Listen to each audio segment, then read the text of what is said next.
Hello बच्चों। तो कैसे हैं आप सभी लोग। आई होप आप सभी लोग बहुत अच्छे होंगे और अपनी एनडीए की तैयारी को बूस्टअप कर रहे होंगे। तो आज हम लोग जो प्रैक्टिस सेट किया था पिछला, उसी सीरीज़ में एक दूसरा प्रैक्टिस सेट आपके सामने लेके आए हैं।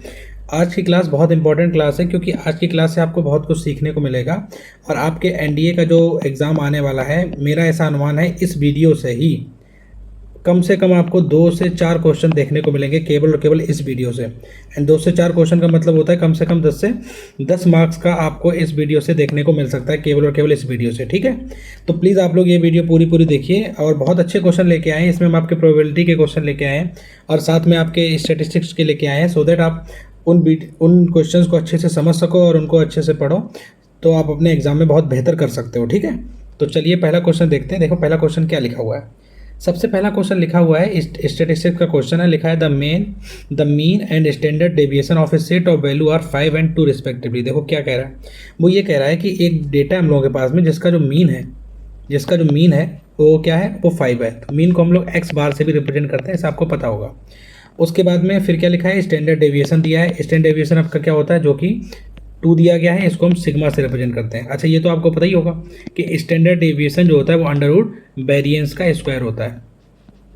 ठीक है ना, एक सेकेंड, वेरिएंस का स्क्वायर नहीं, ओनली वेरिएंस। हाँ, तो स्टैंडर्ड डेविएशन जो होता है वो क्या होता है, स्टैंडर्ड डेविएशन आपके वेरिएंस का अंडर रूट होता है। ठीक है, कोई दिक्कत वाली बात नहीं। ठीक है, चलो अब क्वेश्चन क्या कह रहा है, if 5 is added to each value then what is the coefficient of variation. देखो पहले मेरी बात सुनो, हम आपको एक सेकेंड खाली पेज देखते हैं, उस पर चलिए इस पर करा देते हैं। एक सेकेंड, इसी पे देखते हैं। चलो सबसे पहले हम एक चीज़ समझते हैं। वो चीज़ आपकी क्या है, एक होता है आपका चेंज ऑफ स्केल। प्लीज़ आप लोग ये अपनी कॉपी में नोट कर लेना, पहले समझ लो, उसके बाद फिर कॉपी में नोट कर लेना।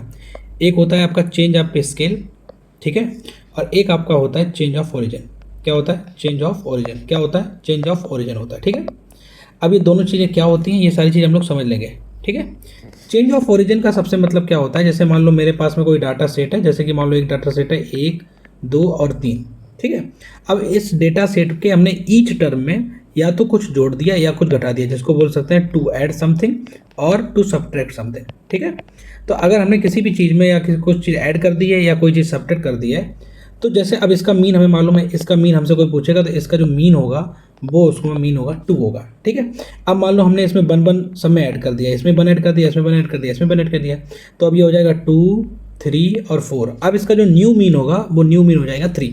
तो पहले वाला मीन था क्या, 2, बाद वाला मीन क्या है, 3। इसका मतलब मीन भी आपका 1 बढ़ गया है। समझ गया ना बात को। तो मेरे कहने का मतलब ये है कि जब भी हम किसी भी डेटा के ईच नंबर में या तो कुछ जोड़ते हैं या कुछ घटाते हैं, तो उस चीज़ को हम लोग बोलते हैं चेंज ऑफ ओरिजिन। ठीक है सॉरी।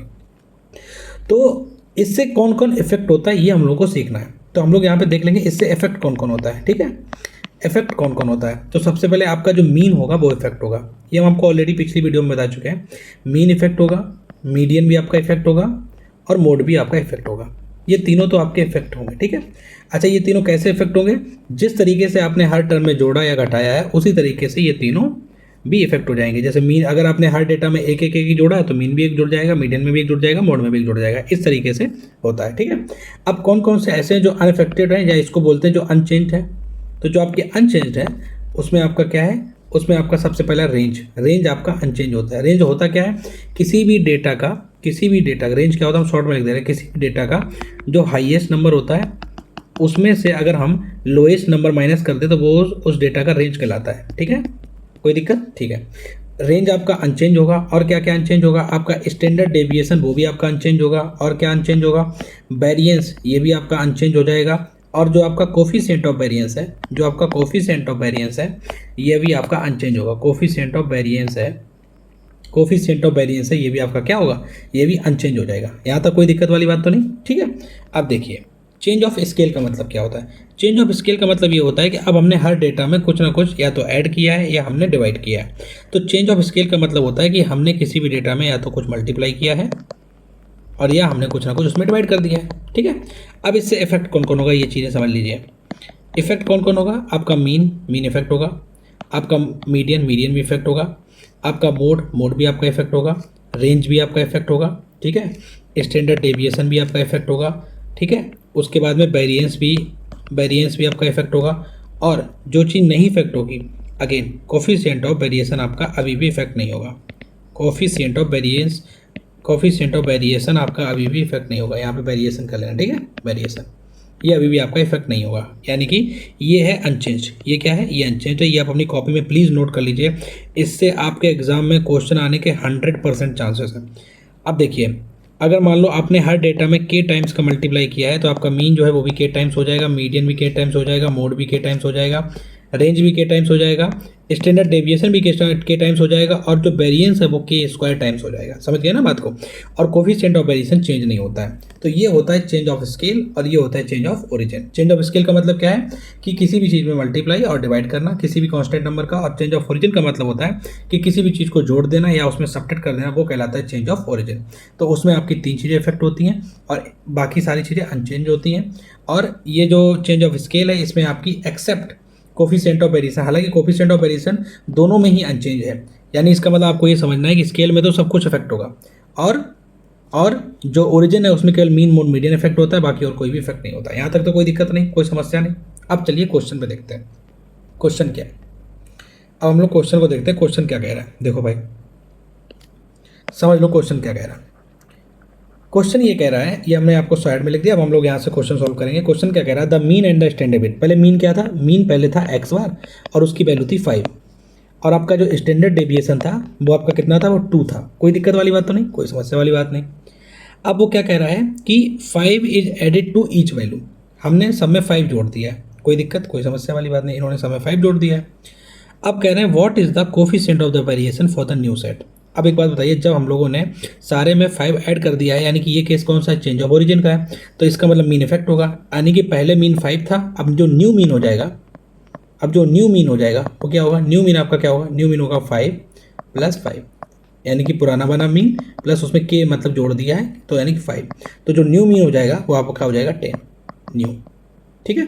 अच्छा, standard deviation, new standard deviation क्या होगा, न्यू स्टैंडर्ड डेविएशन आपका अनचेंज होगा, क्योंकि पहले भी 2 था, वो आज भी 2 है। ये कहानी समझ गया। अब हमको निकालना क्या है, हमको निकालना है कोफिशिएंट ऑफ वेरिएशन। अब कोफिशिएंट ऑफ वेरिएशन का फॉर्मूला क्या होता है, coefficient of variation. Coefficient of variation का फार्मूला क्या है, तो उसका फार्मूला होता है कोफिशिएंट ऑफ वेरिएशन। उसका फार्मूला क्या होता है, उसका फार्मूला होता है आपका स्टैंडर्ड डेविएशन डिवाइड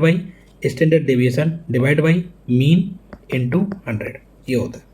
तो स्टैंडर्ड डेविएशन न्यू वाला कितना है, स्टैंडर्ड डेविएशन न्यू वाला 2 है, डिवाइड बाई मीन कितना है, मीन आपका 10 है, इनटू 100, ठीक है। तो ये आपका 10 यहाँ से निकल के आ गया, जो कि है 20।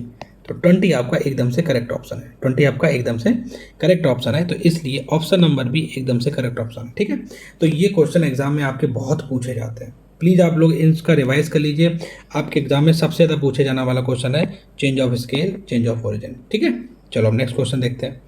नेक्स्ट क्वेश्चन भी लिखा है the mean is independent of change in scale and change. ये बिल्कुल गलत है, क्योंकि मीन जो है चेंज ऑफ स्केल में भी, चेंज इन स्केल में भी चेंज होता है और चेंज इन ओरिजिन में भी चेंज होता है, दोनों में मीन चेंज होता है। देख लो, आप देख सकते हो, इफेक्ट मीन, ठीक है।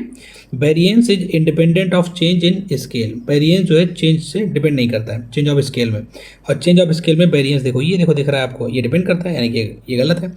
But not in origin, origin में, जबकि ओरिजिन में करता है, ओरिजिन में अनचेंज है, और यहाँ पे लिखा है ओरिजिन में नहीं है, तो यानी कि ये भी स्टेटमेंट गलत है। तो हम लोगों को देखेंगे ऑप्शन नंबर डी, इसका भी करेक्ट होगा, neither 1 nor 2 is the correct answer of this question, ठीक है। तो आप लोग ये प्लीज़ अपनी कॉपी में नोट कर लेना। नेक्स्ट क्वेश्चन देखते हैं क्या है। नेक्स्ट क्वेश्चन लिखा है if all the natural numbers between 1 and 20 are multiplied by 3 then what is the variance of the resulting series. आप समझ लो बात को। सबसे पहले हमें एक काम करना है, पुराना वेरिएंस निकालना है। तो हमें पता होना चाहिए, हम आपको यहाँ पे लिख दे रहे हैं, जैसे नेचुरल नंबर मेरे होते हैं ना 1 2 3 4 ... n नेचुरल नंबर है सपोज। तो अगर इनका स्टैंडर्ड डेविएशन निकालना है, तो स्टैंडर्ड डेविएशन आपका क्या होता है, स्टैंडर्ड डेविएशन होता है n² माइनस का 1 डिवाइड बाई 12। ये हम आपको ऑलरेडी पहले भी क्लास में बता चुके हैं, आज फिर से बता दे रहे हैं। तो अब यहाँ से वेरिएंस क्या हो जाएगा, जो आपका वेरिएंस हो जाएगा वो क्या होगा, वेरिएंस आपका होगा n² माइनस का 1 डिवाइड बाई 2, ये आपका डिवाइड बाई 12, ये आपका वेरिएंस होता है, ठीक है। अब हमारे पास में n की वैल्यू क्या है, n की वैल्यू आपकी 20 है, n की वैल्यू आपकी 20 है। इसका मतलब जो पुराना वाला वेरिएंस था वो क्या था, पुराना वाला जो वेरिएंस था वो था 20 का स्क्वायर माइनस का 1 डिवाइड बाई 12, यही तो होता वेरिएंस। तो जो पुराना वाला वेरिएंस था वो था 400 माइनस का 1 डिवाइड बाई 12, तो बी आपका आ जाएगा 399 डिवाइड बाई 12, ये आपका पुराना वेरिएंस है। अब क्या कह रहा है, अब ये कह रहा है कि जितने भी 20 तक नेचुरल नंबर हैं उनमें आपने 3 का मल्टीप्लाई कर दिया। तो अब न्यू वेरिएंस क्या होगा, तो जो न्यू वेरिएंस होगा वो हम आपको ऑलरेडी बता चुके हैं। जो न्यू वेरिएंस होगा वो आपका के स्क्वायर इंटू पुराना वाला वेरिएंस। के स्क्वायर मतलब 3 का स्क्वायर 9, तो 9 इंटू 399 डिवाइड बाई 12। इसका मतलब 3 3 जा 9, 3 4 जा 9। अब एक बात समझिए, ये लगभग में 400 के बराबर है। तो अगर हम ये 400 के बराबर है तो ये से कट करेंगे तो लगभग में अराउंड 100 के बराबर आएगा, राइट। इसका मतलब क्या होगा, 3 इंटू 100, ये आंसर क्या होगा, आंसर लगभग में आपका 300 के बराबर होगा। तो ये ऑप्शन देखें कौन सा है, ये नहीं होगा, ये भी नहीं होगा, ये देखिए 300 के बराबर, ये 400 के बराबर। तो ऑप्शन नंबर सी एकदम से करेक्ट ऑप्शन है। तो हम लोग कभी कभी ये वाली भी मतलब ट्रिक और ये थोड़ा सा समझ लगाएंगे, पूरा काटने की जरूरत नहीं है। अगर आपको दिख रहा है एग्जाम जो कुछ मतलब आंसर है बहुत दूर दूर है, तो थोड़ा सा आप लोग अनुमान भी लगा सकते हैं, और वो I think most of the cases में सही होता है, क्योंकि ये आपका बहुत एक्यूरेट अनुमान होता है, ठीक है। तो प्लीज़ आपको देखिए 3 क्वेश्चन इसके बेसिस पे हमने आपको बताए हैं, प्लीज़ आप लोग इसको अपनी कॉपी में नोट कर लीजिए। वेरिएंस के स्क्वायर टाइम्स हो जाता है, तो देखो के स्क्वायर टाइम्स से ये क्वेश्चन पूछा गया, ये सारे आपके प्रीवियस ईयर क्वेश्चन पेपर हैं। अब चलिए नेक्स्ट क्वेश्चन क्या कहता है। नेक्स्ट क्वेश्चन कह रहा है इफ़ टू, अब देखो ये कंडीशनल प्रोबेबिलिटी का क्वेश्चन आया है। कंडीशनल प्रोबेबिलिटी क्या होती है, कंडीशनल प्रोबेबिलिटी आपको सब बताएंगे। सबसे पहले कह रहा है 2 आपके फेयर डाइस हैं जिनको रोल किया जाता है। अब आपको पता है डाइस जो होता है उसमें 1 to 6 तक होते हैं डाइस, पता है आपको। अच्छा, लिखा है the first dice land on 6, जो पहला डाइस है उस पर 6 आया है, और आपको ये बताना है the sum of numbers on the dice is 8। ठीक है ना, कहने का मतलब इसमें 2 कंडीशन दी है, कंडीशन नंबर 1, कंडीशन नंबर 2। ये सारी चीज़ें हम लोग समझेंगे कि कौन सी कंडीशन है, क्या कंडीशन है, हर चीज़ समझेंगे, ठीक है। तो समझो पहले बात को।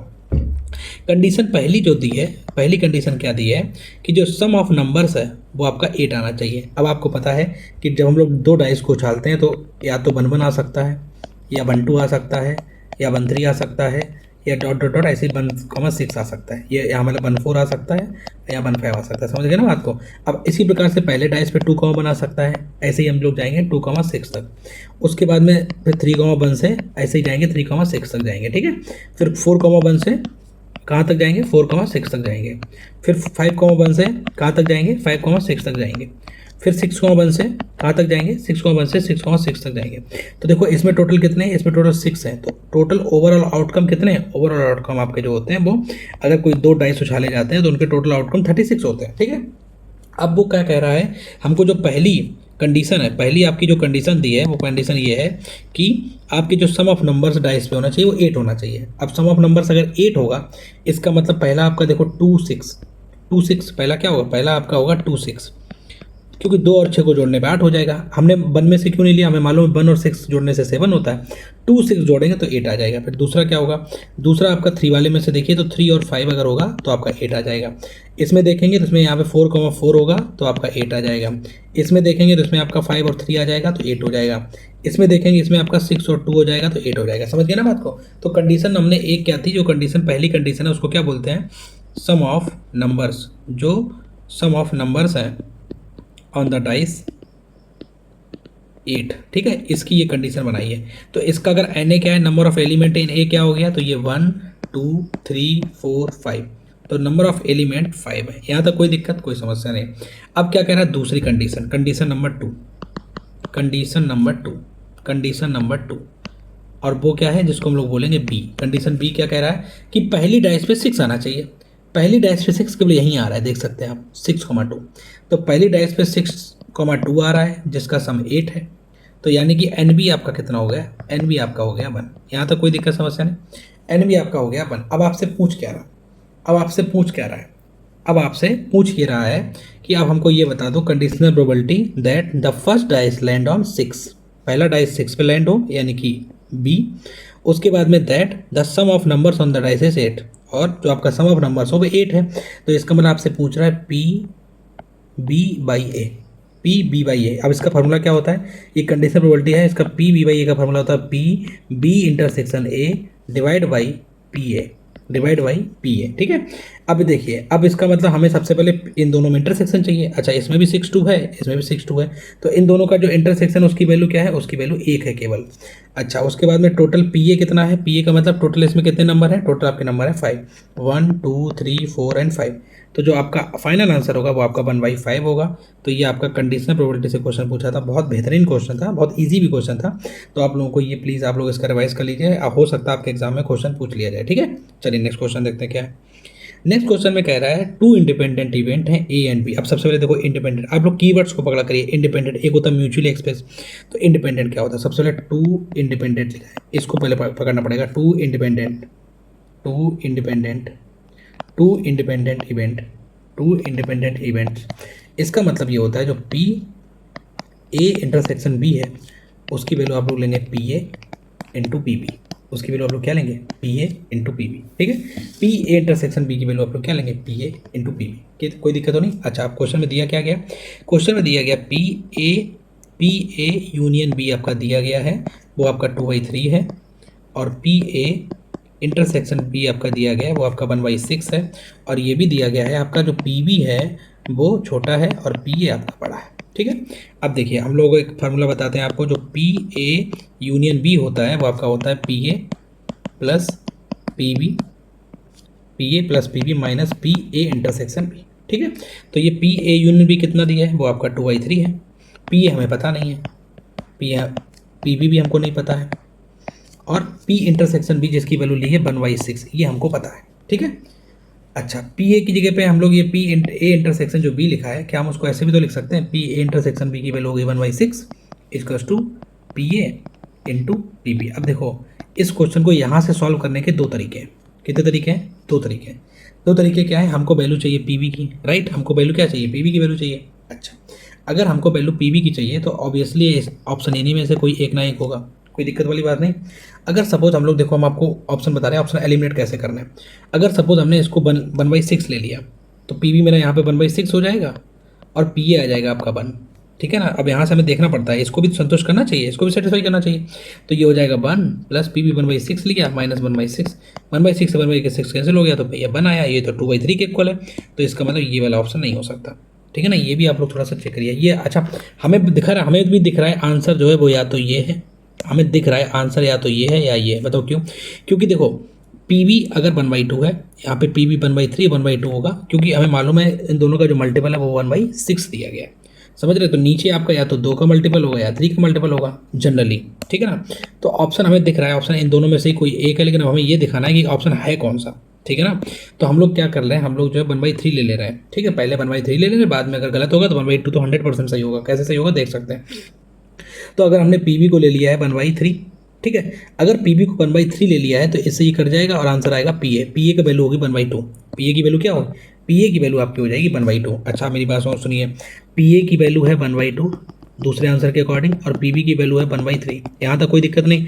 अच्छा, पी ए है 0.5, पी बी है 0.33, क्योंकि हमें ये वाली कंडीशन भी लगानी है। ये वाली कंडीशन कह रही है कि पी ए बड़ा होना चाहिए, तो पी ए 0.5 है और पी बी 0.33 है, ये वाली कंडीशन भी सेटिस्फाई हो रही है। अब हम इसमें भी देख सकते हैं, पी ए अगर लगते हैं 1/2 प्लस पी बी रखते हैं 1/3 माइनस 1/6। अब इसका एलसीएम ले लेंगे तो आएगा 6, 2 3 जा 6 प्लस 3 2 जा 6 माइनस 1, तो ये आ जाएगा 5 में से 4, तो ये आ जाएगा 4/6 जो कि 2/3 के इक्वल है, इसलिए 2/3 देखिए आपके सामने भी लिखा है। तो इसका मतलब इसका जो ऑप्शन है वो ऑप्शन नंबर बी एकदम से करेक्ट ऑप्शन। ठीक है, अब आप लोग ये भी कह सकते हैं कि सर ऐसे कैसे आपने बता दिया, हमें कैसे पता चलेगा। सब आप 1/2 भी अगर लेते ना, तो जब 1/2 अगर पी बी आप लेते तो पी ए की वैल्यू क्या आती, पी ए की वैल्यू फिर उस टाइम पे आ जाती 1/3। अब पी ए की वैल्यू अगर 1/3 आती तो ये वाली कंडीशन सेटिस्फाई नहीं होती। इसका मतलब ये है कि आपको ऐसे क्वेश्चन में, क्योंकि इससे इक्वेशन बनेगी लॉन्ग, आपका टाइम होगा बर्बाद, तो कभी कभी ऑप्शन से भी चेक कर लिए जाते हैं। जैसे कि ट्रिग्नोमेट्री के बहुत सारे क्वेश्चन तो ऑप्शन से ही हो जाते हैं। अगर आप लोग ऑप्शन से करेंगे तो बहुत इजी हो जाएगा, लेकिन हम ये नहीं करेंगे यही एक तरीका है, तरीका दूसरा भी है, तरीका और लॉन्ग करके बता सकता है, लेकिन हमें जब आंसर दिख रहा है सामने से तो हम उसको क्यों नहीं इंप्लीमेंट करेंगे। और यही हम आपको भी सिखाना चाहते हैं कि अगर आपको ऑप्शन से दिख रहा है तो आपको लॉन्ग रूट से जाने की कोई भी नीड नहीं है। समझ गए ना बात को। चलिए नेक्स्ट क्वेश्चन देखते हैं क्या। नेक्स्ट क्वेश्चन कह रहा है कि एक प्रॉब्लम है 3 स्टूडेंट को दी गई, जैसे आप लोग 3 दोस्त हैं, 3 दोस्त को प्रॉब्लम दी गई। ठीक है, कोई दिक्कत वाली बात नहीं। अब इनको प्रॉब्लम दी गई, इन लोगों को जो प्रॉब्लम सॉल्व करने की प्रोबेबिलिटी वो 1/2 है, ये 3/4 है और इसकी जो है 1/4 है। समझ गए ना बात को। ये 1/2 इसकी प्रोबेबिलिटी सॉल्व करने की। अब देखो, अब इसकी सॉल्व करने की 1/2 है, यहाँ पे हम लिख देते हैं, यहाँ पे लिखते हैं सॉल्व, और यहाँ पे लिखते हैं नॉट सॉल्व। तो ये 1/2 अगर सॉल्व करने की, नॉट सॉल्व की क्या होगी, 1 - 1/2, 1 - 3/4 इसकी हो जाएगी, और 1 - 1/4। तो नॉट सॉल्व की प्रोबेबिलिटी ए की हो जाएगी 1/2, बी की हो जाएगी 1/4, और सी की हो जाएगी 3/4। क्लियर, कोई दिक्कत तो नहीं। अब देखो क्या पूछ रहा है, what is the probability that the problem will be solve if they all solve the problem independently. समझ गए, यानी कि प्रॉब्लम तो हर बार में सॉल्व होनी ही होनी है।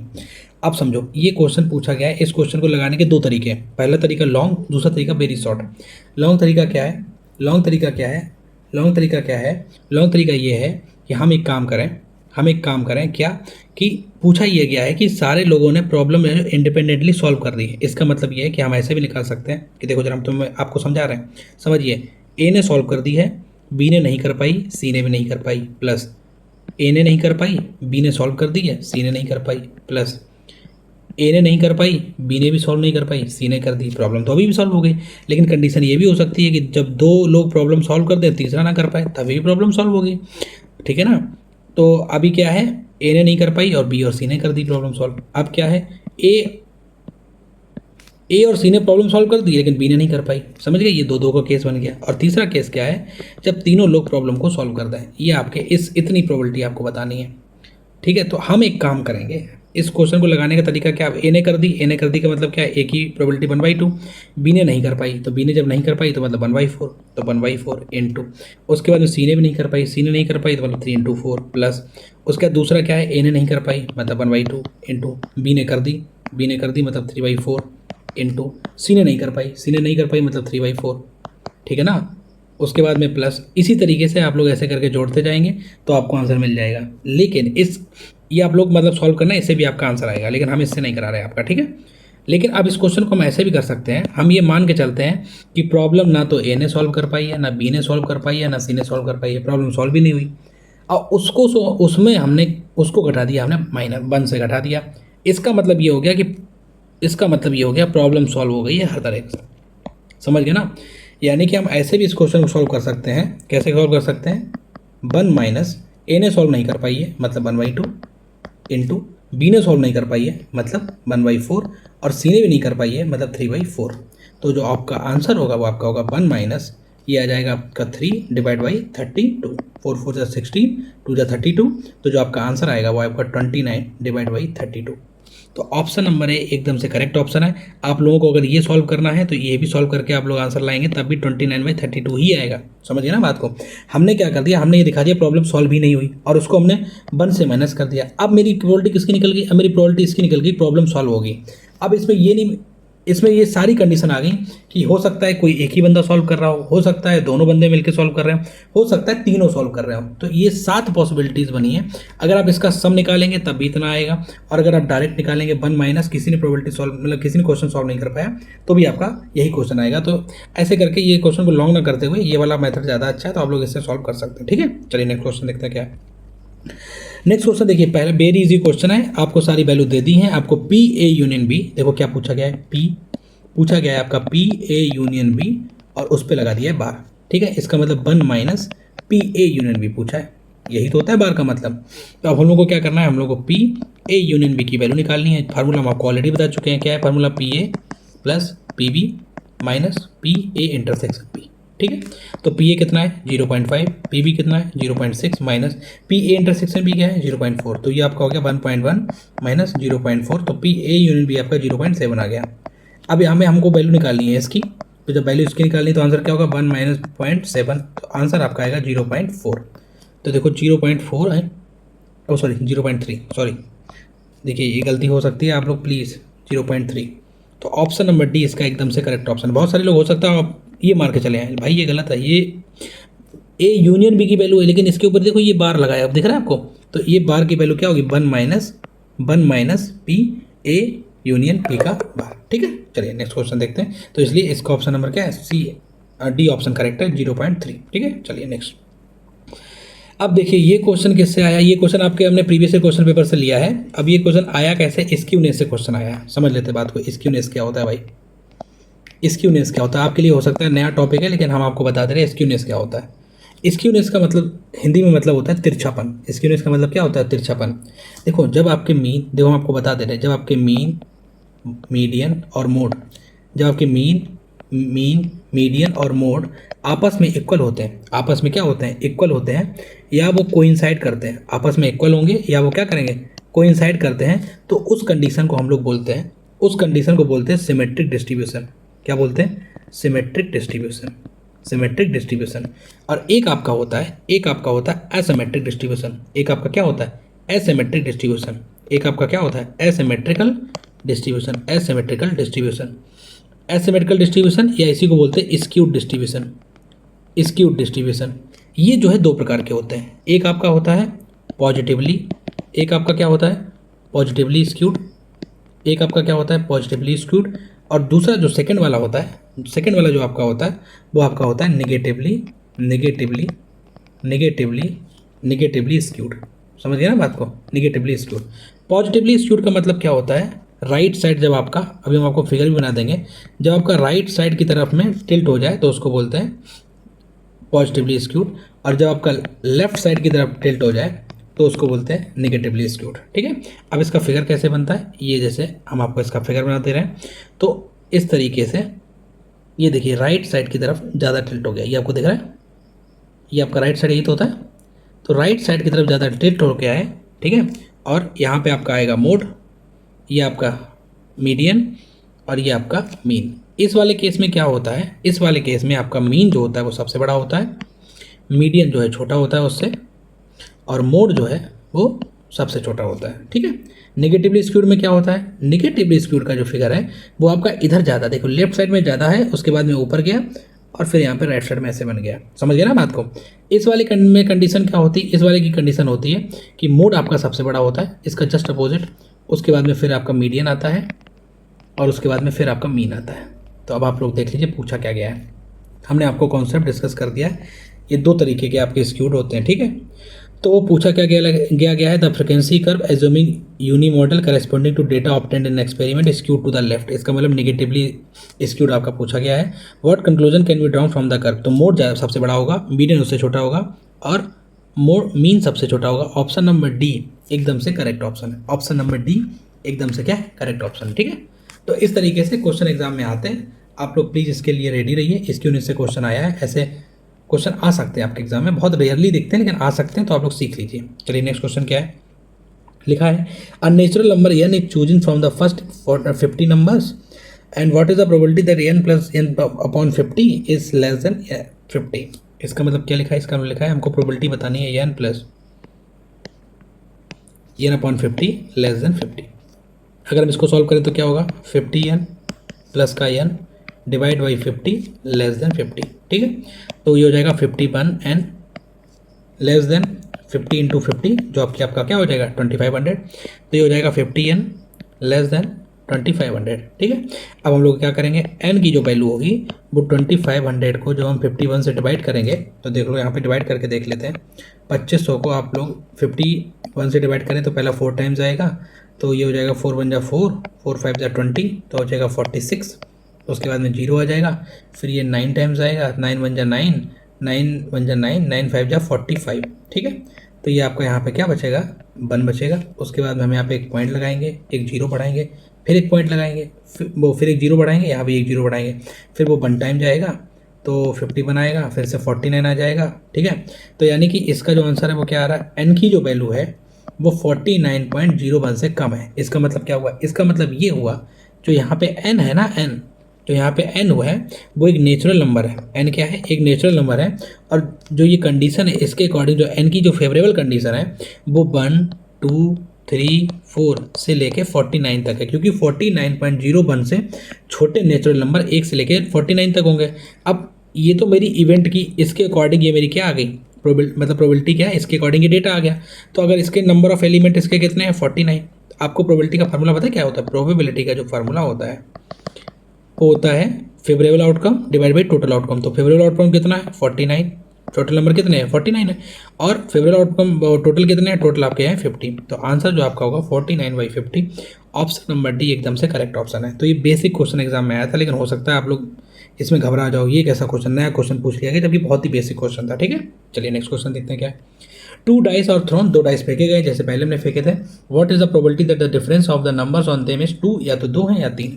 अब सबसे पहले पता है प्रोबेबिलिटी का फॉर्मूला क्या होता है, पहले हम लोग सीख लेंगे।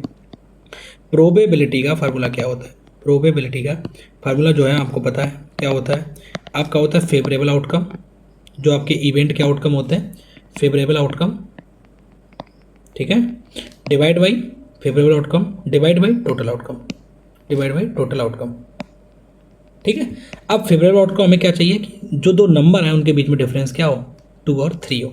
टोटल आउटकम तो आपको पता है जब 2 डाइस फेंके जाते हैं टोटल आउटकम तो आपका 36 होता है। अब देखिए क्या क्या हो सकते हैं, तो 2 और 3 में सबसे पहले 1 3 हो सकता है, 1 4 भी हो जाएगा, फिर उसके बाद में 1 में और नहीं आएगा, फिर आपका क्या हो जाएगा 2 2 1 2 2 2 3 भी नहीं होगा, 2 4 होगा, 2 5 भी होगा, 2 6 नहीं होगा, फिर उसके बाद में 3 1 होगा, 3 2 नहीं होगा, 3 3 नहीं होगा, 3 4 नहीं होगा, 3 5 होगा, 3 5 होगा और 3 6 भी होगा। ठीक है, उसके बाद में फिर 4 पे आ जाएंगे, 4 1 होगा, 4 2 भी होगा, 4 3 नहीं होगा, 4 4 नहीं होगा, 4 5 नहीं होगा, 4 6 होगा। ठीक है, उसके बाद में 5 पे आएंगे, 5 1 नहीं होगा, 5 2 होगा, 5 2 होगा, 5 3 भी होगा, 5 3 होगा, 5 4 नहीं होगा, 5 5 भी नहीं होगा, 5 6 नहीं होगा, फिर 6 1 नहीं होगा, 6 2 नहीं होगा, 6 3 होगा, 6 4 होगा, 6 5 नहीं होगा, ये सब नहीं होगा। ठीक, टोटल कितने हो गए 1 2 3 4 5 6 7 8 9 10 11 12 13 14, तो टोटल नंबर कितने हैं 14। तो इसका आंसर क्या होगा 2 7 जा 14 2 8 1 8, तो यानी कि आंसर क्या होगा 7 बाई 18, एकदम से करेक्ट ऑप्शन है बी नंबर, एकदम से करेक्ट ऑप्शन है। ये आपके एग्जाम में क्वेश्चन आया, देखो कितना ईजी क्वेश्चन है, आप लोग प्लीज़ कर सकते हो इसको। ठीक है, नेक्स्ट क्वेश्चन क्या कह रहा है, नेक्स्ट क्वेश्चन कह रहा है एक बैग है, एक बैग है, एक बैग है जिसमें 5 ब्लैक बॉल है, 4 वाइट बॉल है, और इनमें से 2 बॉल्स निकाली जाती हैं। तो सबसे पहले टोटल आउटकम निकालेंगे क्योंकि हमको प्रोबेबिलिटी पूछ रहा है, तो टोटल आउटकम निकालेंगे। टोटल आउटकम क्या होगा, टोटल आउटकम होगा कि मेरे पास में भाई टोटल बॉल थी 9, 5 और 4 9, इनमें से कोई 2 बॉल निकाल गई, ये मेरी टोटल आउटकम हो गई। ठीक है, अब क्या कह रहे हैं what is the probability that both of these are same colour, यानी कि इसका मतलब क्या है, ईदर जो 2 बॉल हैं या तो ये 2 ब्लैक बॉल है, ये कंडीशन फेवरेबल कंडीशन बन रही है, या तो 2 ब्लैक बॉल हैं या फिर दोनों वाइट बॉल हैं, ये कंडीशन है। तो हम लोग कैसे करेंगे, अगर दोनों ब्लैक बॉल हैं तो 5C2 होगा, या का मतलब प्लस होता है, एंड का मतलब इनटू होता है, तो या मतलब प्लस आएगा, और 4C2, 4 में से 2 वाइट बॉल चल ली। अब प्रोबेबिलिटी क्या होती है, प्रोबेबिलिटी हो जाएगा आपका फेवरेबल आउटकम मतलब 5C2 plus 4C2 divide by 9C2। ठीक है, तो ये हो जाएगा 5C2, ऑलरेडी बता चुके कैसे सॉल्व करते हैं इनको। जल्दी सॉल्व करने का क्या तरीका है, जल्दी सॉल्व करने का तरीका है 5 × 4 2 × 1 प्लस 4 × 3 2 × 1 प्लस 9 × 8 डिवाइड बाई 2 × 1। ठीक है, तो इससे जाएगा ये 4 टाइम्स, इससे जाएगा 2 टाइम्स, इससे जाएगा 2 टाइम्स। ठीक है, तो ये हो जाएगा 5 2 जा 10, 3 2 जा 6, तो ऊपर आ जाएगा 16 डिवाइड बाई नीचे आएगा 9 4 जा 36, तो 4 से डिवाइड करेंगे, 4 4 जा 16 और 4 9 जा 16, आंसर वैल्यू 4/9, सी ऑप्शन एकदम से करेक्ट ऑप्शन है। ठीक है, सी ऑप्शन। चलिए नेक्स्ट क्वेश्चन देखते हैं, नेक्स्ट क्या है, लिखा है if the letter of the word Tirupati, okay भाई तिरुपति TIRUPATI तिरुपति, तो तिरुपति को हम लोगों ने रैंडम लिखा है। What are the probability that both T's are always consecutive, पहले बात को समझ लेते हैं। सबसे पहले पूछा गया है प्रोबेबिलिटी, तो हमें टोटल आउटकम निकालना चाहिए। टोटल आउटकम क्या होगा इसका, तो अब आपको बता दे रहे हैं, जैसे कोई नंबर है ABC, सपोज ये नंबर है, तो ये नंबर कोई पूछे कितने तरीके से लिखा जा सकता है टोटल तरीका, तो ये फैक्टोरियल 3 तरीके से आपका लिखा जाएगा। कितने तरीके से लिखा जाएगा, फैक्टोरियल 3 तरीके से। अभी कितने हैं 1 2 3 4 5 6 7 8, तो ये फैक्टोरियल 8 तरीके से लिखा जाएगा। लेकिन इसमें समस्या ये है, समस्या इसमें ये, या हम इसी क्वेश्चन को दोबारा बताते हैं। अब जैसे कहीं लिखा हो AABC, ये कितने तरीके से लिखा जाएगा, तो ये लिखा जाएगा फैक्टोरियल 4 तरीके से, लेकिन चूंकि ए 2 बार रिपीट हो रहा है इसलिए हम लोग यहाँ पे फैक्टोरियल 2 भी लगाएंगे। ठीक है, तो अगर इसमें देखो T आपका 2 बार रिपीट हो रहा है, तो T के लिए फैक्टोरियल 2 बार T लगाएंगे, इंटू I आपका 2 बार रिपीट हो रहा है, तो इसलिए हम यहाँ पे I 2 बार लगाएंगे। ये हमारा क्या होगा, ये हमारा टोटल आउटकम हो गया। अब फेवरेबल आउटकम क्या है, वो ये कह रहा है T को साथ में रखो। T को साथ में रखेंगे तो कैसे ही रखे पाएंगे भाई, T को हमने साथ में रख दिया, उसके बाद में IRUPATI, यही तो T को साथ में रखने का भाई यही है।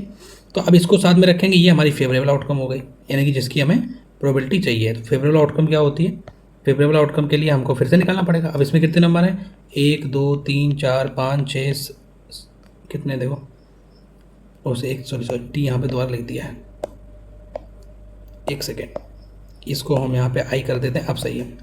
अब टोटल नंबर कितने हैं, 1 2 3 4 5 6, और इसको हम लोग एक कंसिडर करेंगे। क्यों, क्योंकि इसने बोला है कि दोनों को साथ में रखना है, दे आर कंजिक्यूटिव, एक के बगल में एक बैठे हुए हैं, ठीक है, तो दोनों को एक साथ में रखना है, इसलिए इनको हमें एक काउंट करेंगे।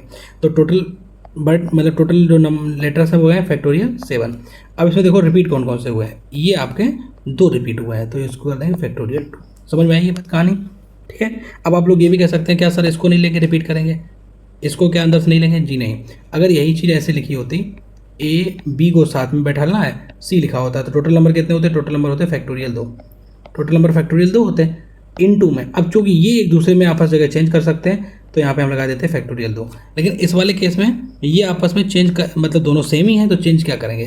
और अगर मान लो हम यहाँ पे ऐसे भी कर दें, चलो ठीक है चेंज कर दिया फैक्टोरियल 2, फिर ये भी तो बोलेंगे सर ये रिपीट कर रहे हैं, तो इसको फैक्टोरियल 2 से डिवाइड करो, तो इससे तो कैंसिल हो जाएगा, समझ गए ना बात को। तो इसलिए इसको लिखना बेकार है। तो फाइनली जो आपका फेवरेबल आउटकम होगा वो आपका ये होगा।